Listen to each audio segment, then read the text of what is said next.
May bisita sa Police Regional Office 12 ang Commission on Elections Chairman Attorney George Erwin Garcia alang sa ikaduhang Regional Unit Security Control Center Conference alang sa Barangay ug Sangguniang Kabataan Election o BSKE 2023. Tumong sa iyang pagbisita ang paghanay sa mga planong pangseguridad alang sa maabot nga adlaw sa piniliay.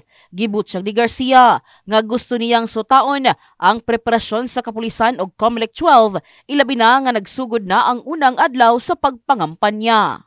Well, of course, siyempre kaya natin pinuntahan ng Region 12 dahil napakaayos ng pamamahala dito ng ating Philippine National Police, lalong-lalo na rin ang ating Commission on Elections Regional Office 12. Gusto nating tingnan yung mga preparasyon bago man lang mag-eleksyon sapagkat alam nyo, 13 araw na lamang eh. So gusto nating malaman kung ano yung mga preparasyon at ano mga problema na kinakaharap pa. So far naman wala naman tayo masyadong problema. Sa buong Pilipinas yan. Mukabat na usab matud pa sa 491,000 ang nasuta nga nag-double registrant sa tibok na sud, rason nga ilag-ilayong gipatangtang sa listahan.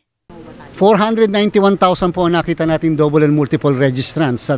Akala po kasi ng iba makakaligtas sila. Akala nila hindi namin makikita yung double or multiple registrants.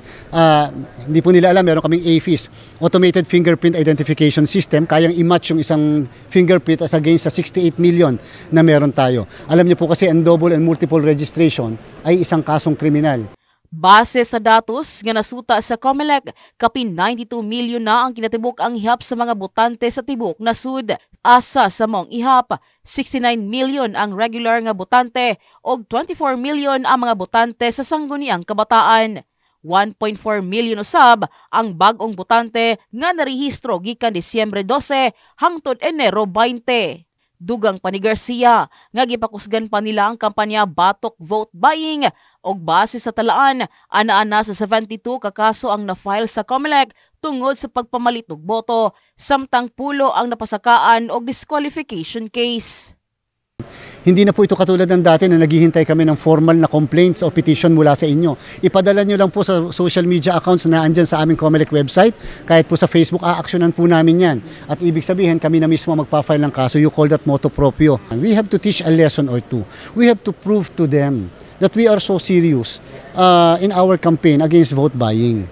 Sa bahin sa PNP, gibutyag ni Police Major Riza Hernaez, ang spokesperson sa Police Regional Office 12, nga nalakip sa naisgutan sa panagpulong ang mga areas of concern o ang mga barangay nga nabutang sa red category. The last month, 4 lang yung na-under sa category red. At nadagdagan dahil nga sa mga incident na nangyari within the barangay ay nabilong na siya ng red category. So yun sila, meron po tayo sa Sultan Kudarat lang, sakop ng Region 12. So sa President Quirino, merong 4 na barangay at saka sa Lambayong 1. Gipresenta usab sa PNP ang kapin 80 ka mga armas, apil na mga eksplosibo nga ilang nakumpiska o gisurrender gikan sa mga nagkadayang provincial o city police office tungod sa kakulangon sa dokumento ilabi na nga ginapatuman ng election gun ban. Pinagi sa pagtinamangay sa kapulisan, militar, Philippine Coast Guard, Department of Education o uban pang ahensya sa gobyerno, gipanigurong mamahimong hapsay og malinawon ang piniliay karong tuiga. In the heart of changing lives, kini si MJ Fernandez sa Brigada News Gensan.